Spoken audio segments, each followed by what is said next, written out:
जय श्री महाकाल। कई ऐसी घटनाएं होती हैं जो अपने ही लोग अपने घर के ऊपर तंत्र प्रयोग कर देते हैं और उसका बहुत बुरा परिणाम होता है। आज मैं जो अपने तांत्रिक जीवन के अनुभव बता रहा हूँ, वो ऐसा अनुभव है कि अपने वही पिता अपनी ही बेटी के ऊपर तंत्र प्रयोग भूत छोड़ दिया था। मंत्र प्रयोग करना अलग होता है, भूत छोड़ना अलग होता है। भूत छोड़ना सबको नहीं आते हैं। मंत्र तो किसी को भी दक्षिणा दे के मंत्र सिद्ध कर सकते हो और मंत्र की दक्षिणा सिखाने वाले हजारों मिल जाएंगे, पर भूत छोड़ने की जो प्रक्रिया है वो अलग होती है। इनसे कार्य लेना, इनको छोड़ने की, किसी के ऊपर भेजने की, इनको लगाने की, करने की प्रक्रिया बिल्कुल अलग होती है। एक तरीके से आप ऐसे मान सकते हो कि इसकी पढ़ाई होती है जो सब नहीं पढ़ा सकते, बिल्कुल जैसे जंगल के लोग, या एक तरीके से जैसे साबर मंत्र जो ग्राम्य भाषा में ये लिखा गया है, उसी प्रकार से ये क्रिया ऐसे ही चलती है। तो ये घटना उस समय की जब एक लड़की थी, मैं उसका नाम तो नहीं लूँगा क्योंकि ये ऐसे माहौल है कि भाई वहाँ तक भी वो सब भी देख सकते हैं तो समस्या उत्पन्न हो जाएगी कि आप किसी का अपमान ऐसे कर रहे हो, तो मैं ये नहीं चाहता। तो उसके ऊपर भूत खेलते थे, आया के खेलते थे, तो लोगों को दिखाते थे लोग तरीके। मैंने आपको पहले भी बताया है कि जानकार ऐसा नहीं कि जो बता देंगे वो सही है। कई ऐसे जानकार तुक्के में ही बताते रहते हैं, ये है, मनमाना ही फूंकते रहते हैं, सत्य से उनसे कोई लेना देना है। जो उनके समझ में आ गया वो उगल देते हैं। जब दो जानकार आपस में सामने होते हैं ना, और विपक्षी जानकार हो, तब सही चीज होती है। नहीं तो दोनों ही सहुआ महुआ बन जाते हैं। सहुआ महुआ किसे बोलते हैं कि भाई ये भी वही बोले वो भी वही बोले, और दोनों ही मिलके उसको लूटना प्रारंभ करते हैं। रोगिया बेचारा वहीं दुखी व्यक्ति क्या न करे। अब ऐसे वो कई वर्षों से परेशान थी और बिल्कुल वो काफ़ी, लड़की भी सुंदर थी, बेचारी पढ़ रही थी उसमें, 12 में शायद पढ़ रही थी, शादी नहीं हुआ था उसका। तो खेल रही थी, जो आए उसके सामने खेले, जो आए खेले, जो आए खेले, और कुछ सही वो बोले ही ना। उसका वचा मुंह बंधन कर दिया गया था, बोले ही ना। और जो आए उसको बुलवाते बुलवाते ही बग जाए, ना बोल पाए। कोई कोई आए, ऐसे ऐसे करामाती लोग, ओझा लोग आते थे, कोई ऐसे करके मल के आग लगा दे, कोई क्या कर दे, कोई क्या कर दे, कोई चप्पल रख ले तो आग आए। अपने अपने मतलब वो जो छुआ मंत्र है वो करते रहते थे, भूत उनसे जाता नहीं था। कोई बामती वाले आ जाते थे, सारी चीज़ों को कुछ कर देते थे, लेकिन तब भी नहीं जाता था। ऐसे से मेरे भी पास एक मेरे परिचय मित्र थे, उन्होंने कहा कि एक समस्या आई है मेरे पास, थोड़ा सा आप उसमें चलो, मदद करो मेरे साथ। मैंने बोला कि अरे आप हो तो मेरी क्या मदद है। मैं थोड़ा सा ऐसे मजाक में ही शब्द कहा। बोला आप हो तो हमारी क्या ज़रूरत है। बोले नहीं, आप एक बार चल के देखिए, उस लड़की का है जिंदगी बर्बाद हो जाएगी। बोला आप देखो ना, मैं क्या देखूंगा उसमें। बोला आप एक बार चलिए, आपको अच्छा लगेगा तो देखना, नहीं अच्छा लगेगा तो नहीं देखना। मैंने बोला ठीक है। तो मेरा एक ऐसा रहता है कि कोई व्यक्ति अच्छा जो दिल से समर्पित हो गया है कि नहीं, अब हम आपके चरण छोड़ के नहीं जाएंगे, मर जाएंगे, तब ये हो जाता है कि नहीं अब इसका करना ही पड़ेगा। और कुछ होते हैं कपटी लोग, इधर भी चाटते रहेंगे, एक आदमी से दिखवाते रहेंगे, एक से भूत बनवाएंगे और तीसरे की कपर लगाते रहेंगे। तो इनका भला बड़ा मुश्किल से होता है, क्योंकि कई जगह की शक्तियां जब टकराती हैं ना, तो फिर मज़ा नहीं आता है, उसी के प्रभाव पड़ता है। इन लोगों ने क्या, जैसे एक जगह आपने दिखवाया और उस शक्ति का वचन नहीं कटा, तब तक दूसरे, तो उस भूत में ये शक्तियां भी इन्वॉल्व हो जाती हैं। लोगों को ये ज्ञात नहीं होता है जब इसमें। इसीलिए मैं कहता हूँ ना कि पढ़ाई की तरह होती है ये। तंत्र मंत्र सीखने से ही सब कुछ नहीं हो जाता है, जानकारी ही नहीं दे तो कुछ नहीं कर पाओगे। जैसे आपको तो ना कुछ भी देख लो, अगर आपको पूछ लिया जाए कि थानी में कौन प्रेत होता है, नहीं बता पाओगे। कोख बंधन में कितने प्रेत होते हैं, नहीं, वो एक ही साथ चलते हैं। थानी में कितने होते हैं, गणंत में कितने होते हैं, आकाश मोहिनी कितनी देवियां चलती हैं, या शीतला की जो 7 देवियां हैं कैसे चलती हैं, बड़ा मुश्किल होता है। ये गुरु ही बताते हैं, और गुरु वो बताता है जो इन सब क्रियाओं को करता होगा। भाई जो पढ़ा होगा वही नहीं बताएगा, अनपढ़ से थोड़ी पूछोगे तो बताएगा। अब वो कहें तो मैं थोड़ा सा मन, एक तरीके से मेरा मन ही नहीं था जाने के लिए, ये क्या जाना, फिर भी ना चाहते हुए भी मेरा मन नहीं था, फिर भी कदम उधर की इनके कहने पे काफ़ी अच्छा इनसे लगाव था तो कहने पे चल दिए। अब वहाँ जाने के बाद मैं शांति से बैठा रहा एक तरफ। तो उन्होंने कहा कि देखिए थोड़ा, मैंने कहा आप हो तो क्या देखें, और लड़की के बुलाए गए तो फिर लगी एकदम बाल खोलने, बोली कि मैं काली हूँ, मतलब वो आ गई बिल्कुल बाल छोड़ के, मैं काली हूँ, मैं सबको खत्म कर दूंगी, ये कर दूंगी, वो कर दूंगी, मुझे पहचानता नहीं है। और मैं भी बैठा था, मैं देख रहा था, मैं सोचने लगा अरे यार ये काली देवी ऐसे कैसे करती हैं, ऐसे तो आती नहीं है, ये कौन काली आ गई। तो मैंने बोला कौन काली हो आप, मैंने ऐसे पूछा। तो बोले कि तू देख ले मुझे मैं कौन काली हूँ, तू देख ले कौन काली हूँ। ऐसे तो कोई पुजारी ऐसे हो तो कोई काली ऐसे आके किसी में भक्त को ऐसा नहीं कहेगा मेरे को देख ले। मतलब देवी हम तो देख ही लेंगे आप कौन हो, पर आप अपने मुख से बता दो तो अति उत्तम है। बोला तू देख ले, मतलब बात आ गई कि तेरे में अगर शक्ति है तो देख ले। मैंने अच्छा ठीक है। अब मैं भी बैठा, मैंने ठीक है देवी हम थोड़ा सा बुलाते हैं। फिर मैंने कुछ अगरबत्ती जलाई, हवा में घुमाया और मंत्र पढ़ा माता काली के। मैंने मंत्र पढ़े और मंत्र पढ़ के थोड़ा सा उनका ध्यान केंद्रित किया। केंद्रित करके मैंने मन ही मन उनसे पूछा कि शक्ति कौन है। तब उन्होंने बताया कि ये प्रेत है, ये प्रेत है और इसके पिता ने एक खोपड़ी लिया था। एक खोपड़ी लिया था, लोगों को जैसे होते नहीं कि ठग जो होते हैं, एक जैसे दिखावटी लोग करते नहीं है कि भाई ये लोग खोपड़ी तो बहुत, ये तो महान है, तो लोग चमक दमक में खो जाते हैं। एक कहावत है कि जब कोई मूर्ख किसी के सुंदरता पे मुक्त हो जाता है तो उसके चरित्र को जानने का प्रयास नहीं करता है, उसकी शब्दों के चमक दमक में खो जाता है। जब कोई तांत्रिक खोपड़ी या आडंबर करता है तो मूर्ख लोग उसके शब्दों को जाल में उलझ जाते हैं और उस सत्य को जानने का प्रयास नहीं करते हैं। और उसने भी यही किया, खोपड़ी रख लिया। माता काली की भी उसने मूर्ति बनवा रखी थी, माता काली का भी पुजारी था उसका बाप। तो देवी ने कहा अंतर मन से देखो, जो शक्तियां पहले जुड़ती हैं तो अंतर मन से आपके शब्द गूंजेंगे, फिर अंतर मन से माइंड में, माइंड से आपके दिमाग में, कान में, सभी जगह पे वो बात सीधा ही आ जाती है।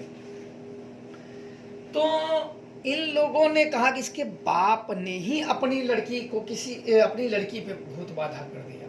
मैंने बोला अरे मेरे को थोड़ा सा अजीब लगा कि नहीं ये ऐसे कैसे हो सकता है।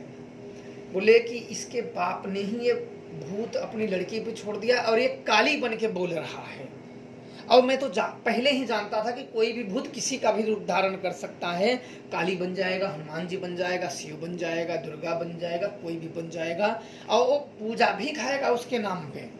ये शक्तियां ऐसी करती है ना, इसीलिए कहते हैं ना कि कोई योग्य गुरु, योग्य क्यों, मैं क्यों बार बार कहता हूँ कि कोई योग्य, कोई बुजुर्ग गुरुओं को ढूंढे और कोई अपने इर्द गिर्द के गुरु, अपने ग्राम में के इलाके के। ऐसा नहीं, मैं ये भी नहीं कहता मुझे बना लो, मुझे तो जानकारी है इन सब चीज़ों का, लेकिन देखो मेरे पास भी उतना समय नहीं रहता है कि मैं आप लोगों का मार्गदर्शन कर दूं। जो बात सही है वो मैं सही बता रहा हूँ।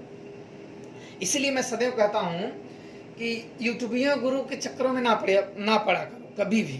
मैंने कई लोगों का जिंदगी, मेरे कई ऐसे अनुभव हैं कि जिंदगी बर्बाद हो गई, कई लोगों का तो मैं बचा पाया, कई लोग आने से पहले ही पागल बन गए, पता नहीं कहाँ गुम हो गए हैं, पागल होकर घर छोड़ के चले गए बेचारे। उनके माँ बाप पे क्या बीती, लेकिन अब समय जब हाथ से निकल जाता है तो हम भी क्या कर सकते हैं। मैंने वो चीज़ देखा है तंत्रों में। आप लोग तो ये समझो कि ठीक है, इसलिए मत इन चीज़ों को, ऐसी चीज़ होती है ना कि कोई ऐसा चीज़ हंसी मजाक की चीज़ नहीं होती है। अब मैंने कहा कि तू तो काली का नाम ले रही, तू तो एक प्रेत है। और मैं थोड़ा सा ये भी बच रहा था कि इसके पिता का नाम न बोलूं, नहीं तो ये तो मुझे भाई किसी के घर पे जाके और उसी के पिता की आप बात बोलोगे तो तुम्हें छोड़ेगा। तो मैं इसी में बुद्धिमानी मैंने सोचा कि ये मैं ना बताऊं, नहीं तो उससे भी ज़्यादा तो मेरा कुछ होगा नहीं, लेकिन मैं थोड़ा सा उचित तो नहीं समझा कि किसी का अपमान करना। मैं बोल भी दूं तो मेरा कुछ होगा नहीं, लेकिन मैं सोचा कि नहीं भाई ऐसे नहीं, चीज़ नहीं करनी चाहिए, हमें किसी का अपमान नहीं करना चाहिए, किसी का बेइज्जती नहीं करना चाहिए। उसने भी अपनी पूजा की है और मैं इन चीज़ों से सदैव बचता रहता हूँ। और मैं ये चीज़ मैं अपने चीज़ों में बताऊँ, मैं कई लोगों को जब सिखाता हूँ, कई लोग मैं करते हुए अगर आप जाते हैं तो मैं भी उनको ऐसा नहीं बताऊँ, उनके मतलब आत्म मन को मैं ठेस नहीं पहुँचाता। मतलब आत्म बल को अगर तोड़ने का मतलब होता है उसको सब कुछ तोड़ देना। तो मैं सोचा कि अब इसी से कबलवाते हैं। मैंने कहा कि तू खोपड़ी जो आई थी दारू रोज पीता है? बोला हाँ। तब बोला तू वही प्रेत है और तुझे पूज रखे हैं किसी। मैं नाम तो भी जानता था कि ये लड़के के पिता ही ने पूज रहा था, लेकिन मैं सीधे पे नहीं जाना चाहता था। मैंने कहा कि किसी ने तुझे पूज रखा है और तू वही है और काली का रूप धारण करके प्रेत है तू, और अब तुझे मैं शमशान के उस पीपल के वृक्ष में तुझे बांध दूंगा और तू हजारों वर्ष तक उसी में जल जल के मरेगा। तब वो थोड़ा सा डरा, थोड़ा सा वो शांत हुआ। शांत होकर चुप होकर जमीन के अंदर देखने लगा, लड़की के ऊपर ही था। फिर बोला कि नहीं नहीं नहीं नहीं नहीं। मैं बोला अब तू असली बता, तू कौन है, किसने भेजा है? तब उसने कहा कि इसका बाप ही मुझे भेजा है, इसके बाप ने ही भेजा है, इसके बाप ने भेजा है, और ये इसका बाप ही मुझे दारू दे दे के प्रेत बुलाया है और मेरी पूजा करता है, लोगों को देखता है। मैंने कहा और इसलिए मैं सभी को कहता हूँ, खोपड़ी सोपड़ी वाले लोग ना, इन लोगों को जगाने का विधान नहीं होता है, और ये खोपड़ियों के पूजा के चक्कर में लोगों से सिर्फ दिखावटी के चक्कर में ये खुद भी बर्बाद होते हैं और दूसरे को भी बर्बाद कर देते हैं। एक मैं अपनी वाकया बताता हूँ। दिल्ली की लड़की थी, मेरे पास खोपड़ी लेके आ गई। खोपड़ी लेके आ गई, लड़कों की हड्डी लेके। मेरे को तो बड़ा अजीब लगा कि अरे, अब बिना पूछे ही आ गई, महाराज जी मुझे खोपड़ी सिद्ध करा दो। मैं बोला अरे यार, ये तो खोपड़ी ही लेके आ गई। इन लोगों का दिमाग कहाँ, इतने शक्तियों के चक्करों में अंधे हो गए हैं कि अब खोपड़ियाँ लेके घूम रहे हैं, इनको कोई पूछ नहीं रहा है। मेरा तुम ये क्या करोगी? और वो अकेली आई हुई थी। मैं यहाँ ज़्यादा नहीं बताऊंगा, किसी का मैं अपमान में बेइज्जती नहीं करना चाहता। वो अकेली आ गई थी। तो मैंने बोला कि नहीं नहीं यार, मैं नहीं सिखाऊंगा तुम्हें ये मसानी क्रिया, मैं नहीं सिखाऊंगा, तुम किसी जाओ अन्य गुरु के पास जाओ। मसानी ज्ञान दिया, बोले आपने ये ज्ञान दिया। मैंने दिया है, पर मैंने बंद कर दिया है मसान को सिखाना। मैं औरतों को नहीं सिखाता मसान की क्रियाएं, लड़कियों को नहीं सिखाता। आप जाइए अपने घर के किसी लोगों को। मैंने अपना सोचा कि भैया जाए। फिर बोला कि मैं अपने भाई को लेकर आऊँ। बोला नहीं नहीं नहीं, मैं सिखाऊंगा ही नहीं, मैं मंत्र ले लो, साधना ले लो, किसी योग्य गुरु को ढूंढ के अपना बना लो। बोला नहीं, आप मुझे सिखा दो, आप मेरे गुरु बन जाओ। बोला नहीं नहीं, मैं नहीं बनने वाला हूँ गुरु। आप किसी योग्य गुरु को, मैंने जो मार्गदर्शन देना था मैंने दे दिया, किसी गुरु को ढूंढ के आपको सिखाते हैं तो आप बना लो। तो ये खोपड़ियों से मैं कई ऐसी चीजें जानता हूं, जिन लोगों ने खोपड़ियां एक एक रख के दारू पिलाते हैं, लोगों को दिखाते हैं, बात करने का जीवन बिल्कुल तुच्छ भरा हो जाता है। और ये जो खोपड़ी रख लिया जाए तो ये परिवार लोगों से कटना पड़ता है, सांसारिक लोगों को इनसे दूर ही रहना पड़ता है खोपड़ियों से, अन्यथा विनाश तो निश्चित है, चाहे आज हो चाहे कल हो। अब वो चिल्लाने लगे कि इसका बाप भेजा, इसका बाप भेजा, इसका बाप भेजा।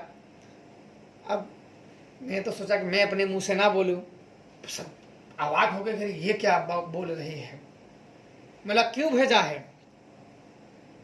और मैंने भी ये सोचने लगा कि भाई कैसी ऐसी कौन सी परिस्थिति उत्पन्न हो गई थी कि बाप ने भेज दिया लड़की के ऊपर भूत।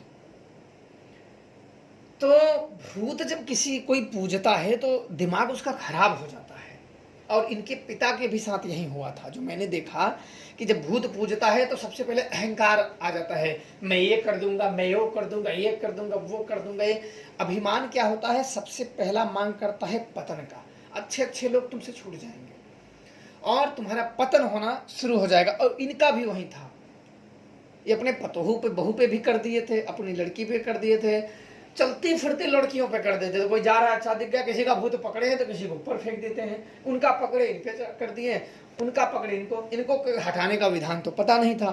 जैसे होता है ना किसी को कि आप रोक दिए, पर आपको जैसे दान प्रक्रिया नहीं पता है, हटाने की प्रक्रिया नहीं पता है, तो ये नहीं कर सकते हैं। या तो मुक्ति प्रक्रिया नहीं पता है, जैसे कुछ लोग होते हैं किसी आत्माओं को पकड़ लेते हैं तो कहीं उनका तर्पण कर देते हैं, तो तर्पण भी कुछ समय के लिए होता है, उनका हर वर्ष करना पड़ता है। पर मुक्ति क्रिया जो होती है वो अघोर क्रिया होती है। मेरे गुरुदेव जब मुक्ति क्रिया बताए थे, बोले कि जब आप कहीं उनको किसी आत्माओं को जब घर की मिट्टी मर जाए और प्रेत बाधा में मरी हो तो उसे आप तृप्ति नहीं दे सकते हो। जैसे कोई बिठा दे तो उसे तृप्त नहीं कर सकते हो। मैंने बोला तब गुरु जी कैसे किया जाए? बोले जब किसी भी घर के जब मिट्टी को पकड़ो तो सबसे पहले उसके किसने किया है, कौन प्रेत है, उसको पहले जानो और उसको सब हटा दो और आत्मा आत्मा को पहले पकड़ो और फिर मरपक्ष का इंतजार करो। जो 15 दिन चलता है पितृपक्ष, उसके अंतिम दिन लगाए जाते हैं। इसके अलावा आप किसी अन्य समय पे नहीं बिठा सकते हो। कुछ भी तुम कर लो, तुम कुछ भी तुर्रम खान हो, वो नहीं कर सकते हो। यही एक नियम है। और अघोर क्रिया जो है वो मुक्ति क्रिया होती है, जिनमें इन्हें अगले जन्म के लिए मुक्त कर दिया जाता है। वो अघोर क्रिया होती है, वो मुक्ति मंत्र होता है जो कि शमशान में होता है, क्योंकि जहाँ जीवन और मृत्यु शमशान के नहीं, अन्य जगह पे नहीं होते हैं। मुझे फिर तारा देवी के प्रक्रिया का विधान बताए हैं। मैंने वो क्रियाओं से कई ऐसे मतलब पिंडदान में सदैव लोगों का करता रहता हूँ। तो ये क्रिया बाद में क्या हुआ कि उनके जो भूत थे तो वो बुलाए गए, तो उन्होंने अपनी गलती मानी। उन्होंने कहा मेरा दिमाग नहीं काम कर रहा है। वो बिल्कुल रोने लगे, असहाय होने लगे। तब मैंने वो खोपड़ी मंगवाई। मैंने बोला आप खोपड़ी लाइए। खोपड़ी मंगाए तो मैंने सामने रखा। सामने रख के मैंने 3 कपूर रखे और 3 कपूरों पे सिंदूर रखे, 3 और एक शराब की मैंने कुल्हड़ में रखा और मैंने जला के और मसान मंत्रों का जप किया और शमशान काली के जप किए। तो मुझे एक कुछ शक्ति परीक्षण एक मंत्र होता है जो थोड़े समय के लिए धूल बने उसको उड़ा दोगे ना, तो वो कुछ क्षण के लिए वो आत्मा अपने दृश्यमान हो जाती है। तो मैंने जब हवा में उड़ाए तो वो मुझे एक प्रेत देखा, बहुत ही बुढ़ा सा भूत दिखा, बिल्कुल एकदम जर्जर था। मैंने बोला बताइए ये काली का रूप बोल रहा है और ये काली का नाम लेके पूछ रहे, मूर्ति पे स्थापना कर दे रहे हैं। तो मैंने वो खोपड़ी को शमशान में फेंकवा दिया और उनके जो बंधन है, उनके जो बाल हैं, उनको मैंने काट के बहते पानी में विसर्जित करा के वापस से मैंने माँ काली की मूर्ति का स्नान करा के और उनकी स्थापना करके उनकी पूजित का विधान बताया। और तब वो बोले कि आप मुझे कुछ सिखा दो। मैंने बोला नहीं, आपकी उम्र बहुत ज़्यादा है, पिता समान हो, हम नहीं सिखा सकते। हाँ, आपको काली पूजा का मैं अवश्य मार्गदर्शन कर सकता हूँ। तो मैंने कुछ कई चीज़ें उनको बताएं कि ऐसे ऐसे आप करो। करने के बाद उनके लड़की भी ठीक हो गई, उनकी बहू भी ठीक हो गई। लड़का बिल्कुल उसका दिमाग नहीं काम करता था, किसी को गाली देता था, कुछ भी कर देता था, भाग जाता था, कपड़े उतार के भाग जाता था। और उनकी जो बहू थी कभी कभी वेद प्रेत आ जाता था तो कपड़े उतार के भाग जाती थी। लड़की भी बाल साल से नोचने लगती थी। तो वो सब ठीक हो गया। और बाद में क्या हुआ कि बहू भी ठीक हो गई, लड़की की भी रिश्ता देख के उन्होंने शादी कर दी है। शादी में मुझे हला बुलाए थे, मैं नहीं जा पाया, लेकिन जो मेरे एक जानकार मित्र थे वो चले गए। मुझे उस समय कहीं और जाना था तो मैं उनके साथ उनकी लड़कियों के शादी में नहीं जाना पाया। बाद में उनसे मैं मिलने के लिए गया। अब वो नहीं है, उनकी मृत्यु हो गई, क्योंकि काफ़ी वो बुजुर्ग हो चुके थे। वो पूजा करते करते बिल्कुल शांति से उनकी मृत्यु हो गई। वो नहीं है, उनकी लड़की की भी शादी हो गई। अब सब कुछ जीवन ठीक चल रहा है, देवी काली की पूजा कर रहे हैं। तो कभी कभी क्या होता है ना, नौसिखिए अड्डा बड्डा लोगों में भूत को भी जाने अनजाने में, जानबूझ के तो कोई नहीं करता है, पर जाने अनजाने में ही लोग ऐसी क्रियाएं करने लगते हैं। हाँ, भूतों से भी कुछ का भला कर सकते हो, लेकिन बड़े लोग, बड़े जिसमें झमेले हैं, जिसमें ज़्यादा दिक्कतें हैं, उनका नहीं कर सकते हो। तो इसलिए सदैव कोई भी पूजा पाठ करने से पहले सदैव सावधान रहना चाहिए और अड्ड सड्ड जगह कुछ भी नहीं करना चाहिए। इस बात का ध्यान रहना चाहिए। शक्तियाँ सदैव अपनी मेहनत से मिलती हैं। बाकी आप लोगों की मर्जी, भविष्य में जो करोगे, जो बोओगे वहीं काटोगे। जो गलतियां करोगे भविष्य में वो आपके ही आगे उतरेगा। समय सबसे बड़ा बलवान है, जो करोगे वहीं आगे आने वाला है। जय श्री